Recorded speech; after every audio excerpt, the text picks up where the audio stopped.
போராட்டக்காரர்களை, போராட்ட இளைஞர்களையும் இளைஞர்களையும் நீங்கள் பேச்சுவார்த்தைக்கு வரணும்னு அவர் சொல்கிறார். இப்போ யாரோட பேச்சுவார்த்தைகள் நடக்கும்? இராணுவ தலைமையோடு நடக்கலாம், இல்லை அரசியல் தலைவர்களோடு. எந்த அரசியல் தலைவர்களை? போராட்டக்காரர்களை கூப்பிட்டேன் அப்படின்னு கேட்க மாட்டாங்களா சார்? போராட்டக்காரர்களுடைய தலைவர்கள்னு யாரும் இல்லை இது வரைக்கும். அதுக்கு ஒரு ஒருங்கிணைந்த தலைமை இல்லை.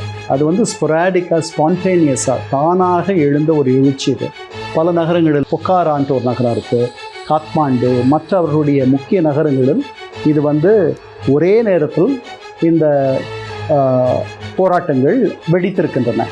ஸோ இவர்களுடைய முதல்ல இவர்களுக்கு தலைவர்கள் இருக்கிறார்களா, ஒருங்கிணைப்பு குழு இருக்கா, அதெல்லாம் பார்க்கணும். அவர்கள் பேச்சுவார்த்தைக்கு வருவார்களா என்று பார்க்கணும். அவர்கள் பேச்சுவார்த்தைக்கு வருவது தான் நல்லது. ஏன்னா அவர்கள் அந்த நாட்டினுடைய மூத்த தலைவர்கள், அவர்களை எவ்வளோ பிடிக்கலனாலும் கூட அந்த நாட்டினுடைய இராணுவ தளபதிகள், அந்த நாட்டினுடைய சிவில் சர்வன்ட்ஸ், குடியியல் அதிகாரிகள், இவர்களோடு அங்கே இருக்கக்கூடிய நிர்வாகிகளோடு பேசி ஒரு நல்ல முடிவை எடுப்பது தான் சரியாக இருக்கும்.